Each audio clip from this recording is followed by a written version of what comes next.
That is the question.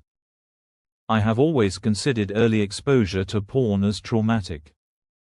I probably need to define my terms and then explain why I believe what I believe. What do I mean by trauma? The terms trauma and abuse are often used in conjunction with one another.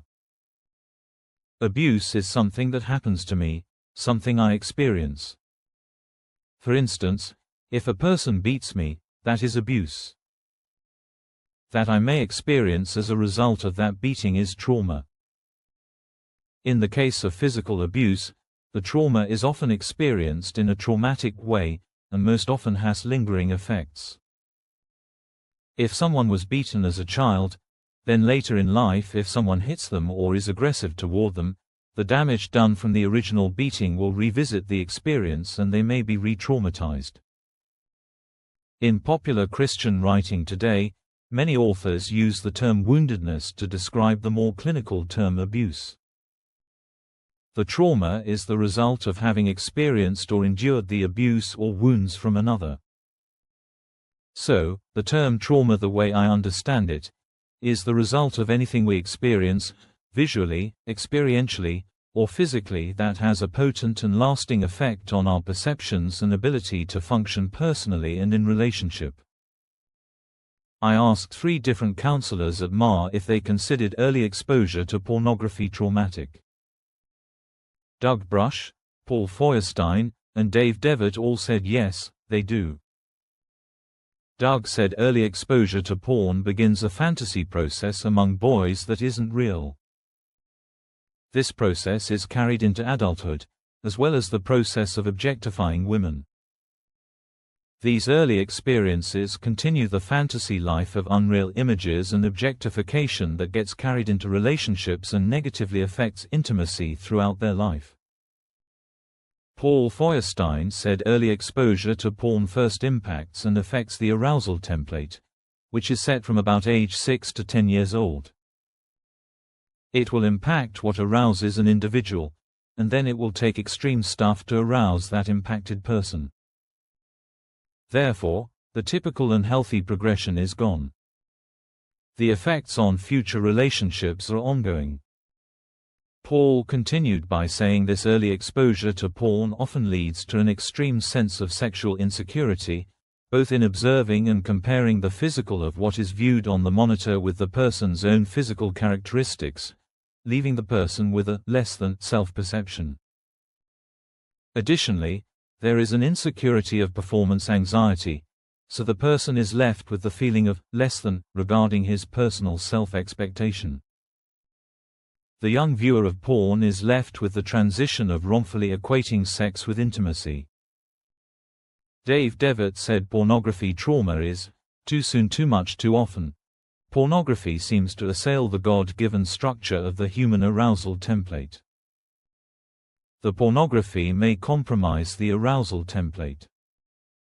Continuing to view porn or frequent viewing of porn, especially in young viewers, exacerbates the sensitivity and the response demand of the neuronal network.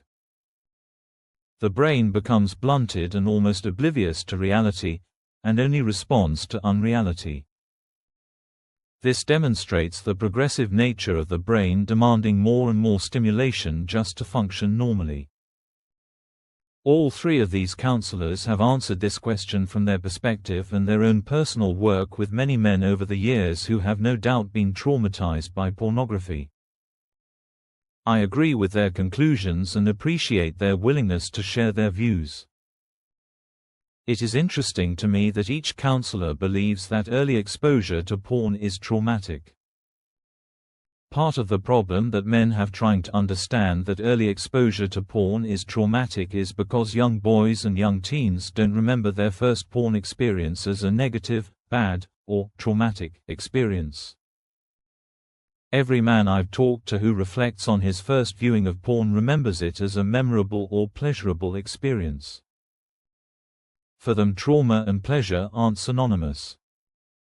For them, pleasure equals feel good, and trauma equals feel bad.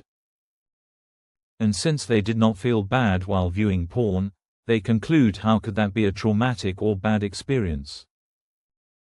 the impact in his life, and the impact on his life, and the many unforeseen consequences are the traumatic part. His perception of how women behave, what they are on earth for, how he is to relate to them, what they are interested in, and what arouses him, have been drastically altered after viewing the porn. He cannot go back and unsee what he has seen.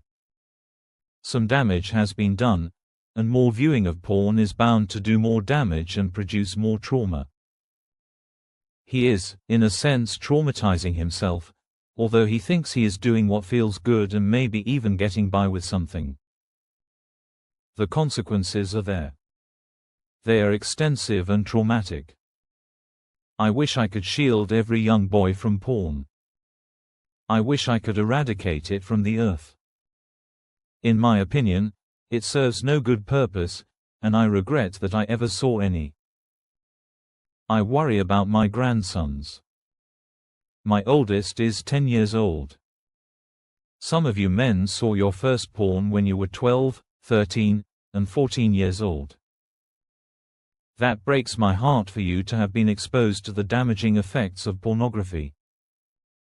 The cycle of trauma continues as these boys transition into adulthood. They carry the haunting specters of false expectations into real-life relationships.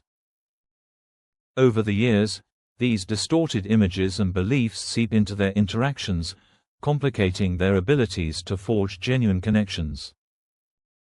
They often find themselves stuck in a world that values performance over intimacy, unable to navigate the emotional depth that healthy relationships require.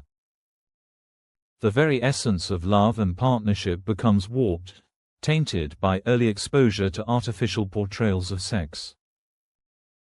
As these men reflect on their formative years and the experiences that shaped their understanding of intimacy, they grapple with shame and confusion, often feeling as if they were set adrift in uncharted waters.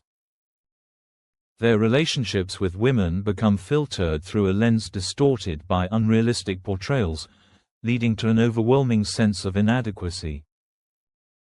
The inability to connect deeply results in frustration, and they may develop patterns of avoidance or superficial engagement, further alienating themselves from meaningful connections. The repercussions of this distorted understanding are felt not only on an individual level but also within society as a whole. As these men perpetuate their learned behaviors, a cycle emerges that fosters a culture of objectification rather than respect. Women, viewed through a lens of comparison to pornographic standards, may feel the weight of these unrealistic expectations that create barriers to authentic emotional exchanges. This disconnect plays out in various facets of life: friendships, romantic relationships, and even familial ties, weaving a complex web of interaction marred by misunderstanding and miscommunication. As the emotional landscape becomes increasingly challenging to navigate, many find themselves lost, yearning for deeper connections yet unable to break free from the shackles of their past experiences. In a world that often prioritizes pleasure over deep connection, men might overlook the emotional toll that this early exposure takes on their mental health. Correction and healing become necessary for them to recognize the scars left behind by these formative experiences. Therapy and open conversations about intimacy can pave the way for understanding the underlying trauma. Engaging in supportive communities may aid in unlearning harmful behaviors and attitudes. As they confront their past, many begin to empathize with themselves, nurturing a newfound compassion for their own vulnerability. Their journey towards healing is blended with the struggle to redefine their perceptions of intimacy and sexuality, hoping to break the cycle for future generations. Recognizing the discrepancies between what they learned and what is emotionally fulfilling allows for growth and transformation. Through patience and education, these men can rebuild their relationships with both themselves and others, fostering deeper connections rooted in respect and understanding. Ultimately, the path to recovery is possible when they embrace honesty and vulnerability, leading the way to healthier perceptions of love and intimacy. Moreover, the realization of how these early experiences can distort the way they perceive both themselves and the women in their lives can be both enlightening and painful. As the walls of denial begin to crumble, the men often confront the stark reality that the pleasure they once sought is frequently accompanied by lasting scars. The challenge becomes recognizing the complexity of personal healing while simultaneously wrestling with societal norms that glorify superficiality and objectification. Learning to differentiate between genuine intimacy and mere physical interaction is crucial, yet deeply challenging, as they strive to find meaning in their relationships.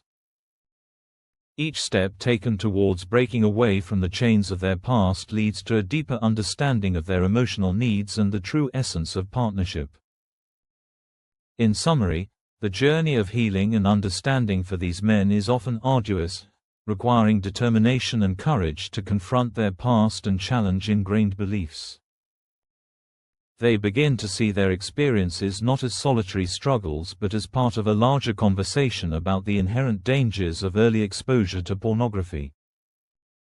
Acknowledging the trauma faced can lead to a transformation that embraces healthier relationships, fostering connections founded on respect, empathy, and mutual understanding. This change instills hope, allowing them to redefine their narratives and break the cycle for the sake of future generations. The urgency to address this issue is further magnified when considering the ripple effects on future generations. As these boys transition into adulthood, their behaviors and beliefs shape the perspectives of those around them, creating a cycle of misunderstanding that can ensnare their own children. The lessons learned through early exposure to pornography do not remain contained. Instead, they propagate ideas and expectations that can affect their offspring, perpetuating the misguided notions of intimacy and relationships based on objectification. Thus, the necessity for a collective awareness regarding the traumatic impacts of such experiences becomes paramount, highlighting the importance of education and open dialogues in breaking this cycle and fostering healthier, more respectful perceptions of sexuality. Throughout their healing journey, many men discover that addressing their trauma isn't merely about personal recovery, it's also about accountability and responsibility to those they love.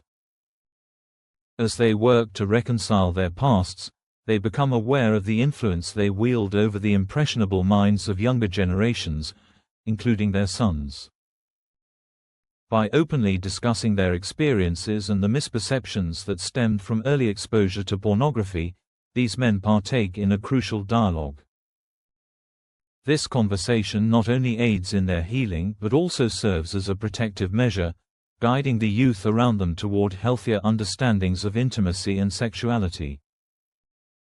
Ultimately, breaking the cycle involves a commitment to champion a culture that values authentic connections over superficial encounters, instilling respect and dignity in all relationships. As these men embark on the journey of introspection and change, they often come to realize that vulnerability is not a weakness but rather a powerful tool for connection. This understanding enables them to embrace authenticity in their interactions, fostering deeper emotional ties with those they care about. The act of sharing their struggles and the insights gained from confronting their traumas becomes a source of strength, illuminating the path toward healing. In doing so, they learn the importance of patience, both with themselves and others, as they explore the intricate dynamics of intimacy without the burdens of their past experiences. Creating a supportive environment that encourages open dialogue about sexuality and relationships makes all the difference.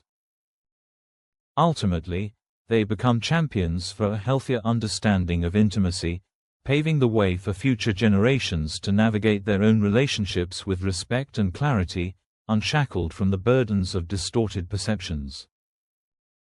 The dilemma lies in reconciling the past experiences with the present, as these men seek validation and connection without the filters imposed by their early exposures. Embracing vulnerability becomes crucial, allowing them to express emotions and insecurities that were once buried beneath layers of shame and confusion.